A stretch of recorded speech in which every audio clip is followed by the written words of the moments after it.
Now we'll get to our conversation with Secretary of Transportation Pete Buttigieg, who clearly has put a lot of thought into this issue. Secretary Buttigieg, Scott Thompson here. How you doing? Very good. How are you doing? Doing just great. Joined by Mark Schirmer of Landline Magazine. Yeah, we just want to say thank you for joining us. We definitely appreciate your time. Glad to be with you.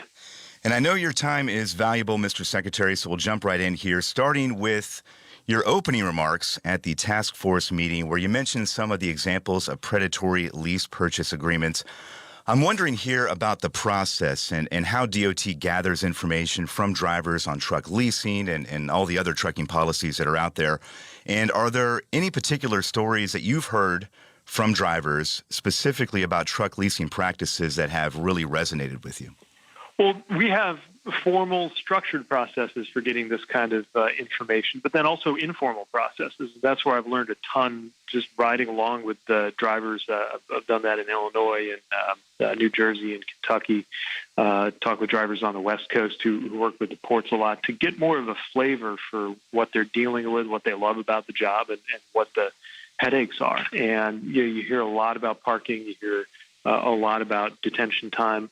And you hear a lot about leasing, and that's part of what pointed us toward making this one of the major lines of effort in our trucking action plan. So to the more formal side, this is why we created this truck leasing task force, because we knew it was an issue we're hearing about a lot. We want to make sure we have an official way to get that information, get that data, get those stories on the record and into our policymaking process so that we can find the best ways to respond to protect people from predatory practices and to support a career and a profession that we need more than ever in this country.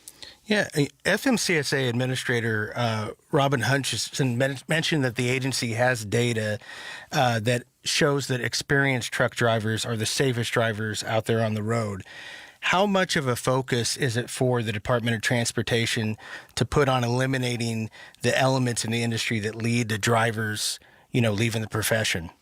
Well, it's a huge priority. Look, if you look at the number of drivers who leave their job every year, that alone is enough to cover the gap we have right now between the number of truck drivers who are operating and the number our country really needs. So, of course, we got to do recruiting. We got to encourage people and make it easier for people to take up this career. But that's just a leaky bucket if we're not making sure that this is a job that people want to stay in, both because that's how we're going to keep our numbers of drivers consistent with what America needs, and because, as you mentioned, we know that experienced drivers are the safest drivers, and so it's a safety win every time you keep a good, experienced driver on the road. But in order to get after that, that means we've got to tackle the issues that are affecting quality of life. That's why, in addition to this work on leasing, we are very focused on parking. We've funded new truck parking projects in Florida, in Tennessee, in Texas,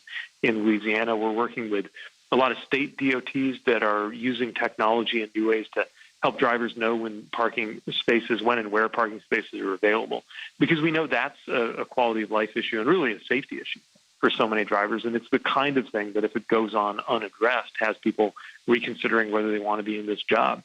We also set up another advisory board that is focused on women in trucking, make sure that we are hearing the voices of women in the industry and promoting better operations, better safety, things that are going to both recruit and retain them as well. So everything we can do to support truck drivers is, first of all, the right thing to do, and also an important investment in an economy that depends on drivers and that counts for economic and safety reasons on a way forward where fewer drivers throw up their hands and leave the profession altogether.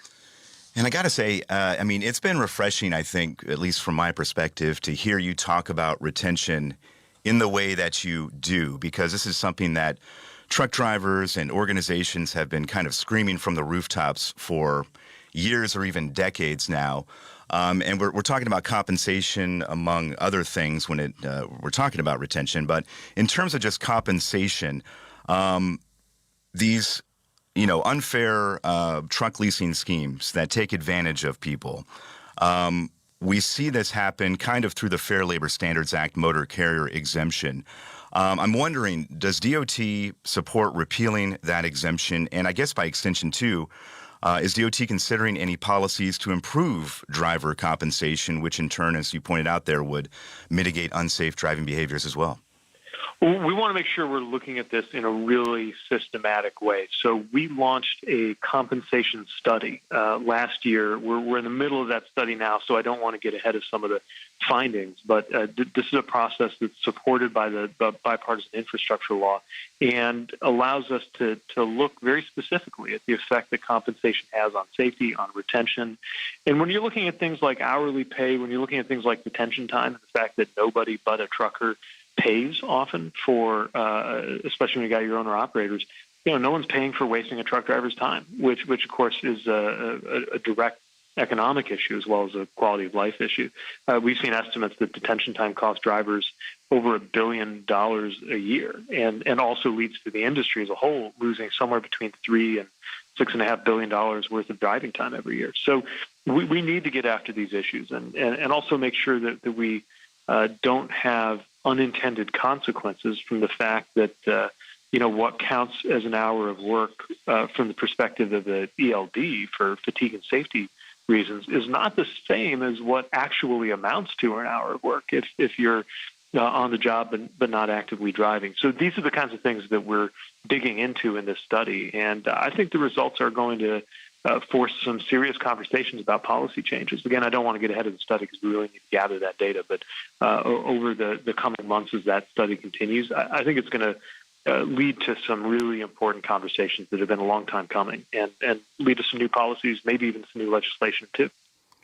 Going back to specifically the truck leasing task force, at the end of your opening remarks, you made a commitment to making progress in regards to predatory, lease purchase agreements. I know it's extremely early in the process, but what are some of the possible avenues the DOT could take to address this problem? Well, this is exactly what we want to make sure we hear from the industry, from drivers, from labor organizations and consumer protection groups, everyone who has a stake in this, because we really want that to be informed by what the people who are living this have to say. But we know that there have to be ways to make leasing agreements more transparent so that you understand what you're dealing with before you sign on the dotted line. Now, we got to make sure that there are the right kinds of rules and parameters and guardrails around what those leasing agreements can contain. When you see some of these practices, you see people getting presented with higher mileage trucks than they might have expected, or not getting a chance to test drive, or getting service contracts that have a lot of fine print that wind up really creating a gap between what a driver thinks they are going to make and what they're actually going to make when you take into account the costs, the repair bills, and insurance or anything else that falls on the driver. These are the kinds of things that we think we can go after. But as you said, it's early, and this isn't going to be based on things we come up with sitting there in headquarters. This is going to be based on what the motor carriers and the owner operators and the groups and the labor organizations and policymakers and everybody else who has some expertise on this that's on that task force can help us to gather up in terms of information and to see better. Secretary Buttigieg, we've only got about a minute left here because I know your time is valuable. Wanted to ask you one last question here. We've talked about the truck leasing task force. You mentioned the Women of Trucking Advisory Board, driver compensation, a lot of big issues that DOT has at least started to tackle during your time there as secretary. I'm wondering, with all of these big issues out there and all of these problems, if there were one of these issues that you could resolve by the end of your tenure as secretary, one you believe that would make the greatest impact, and one that DOT you think can, in fact, tackle, what would that thing be? Well, each of the elements we talked about is important. I guess if there's one measure I'm trying to look at that will tell us how we're doing, that's where I look at the retention numbers. So, of course, we're still focused on recruitment too, but retention tells you what the people who are living the reality of being a truck driver in America today actually think about the sustainability and the viability and the quality of their job.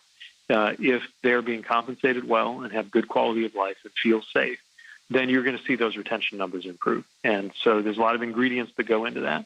But if we see the needle move on that, we know we're doing the right thing. If we don't, then we know we've got more work cut out for us. Secretary Buttigieg, we'll leave it there, but thank you very much for your time today. You've got an open invite anytime you want to come on. We appreciate it. We really appreciate it. Thank you.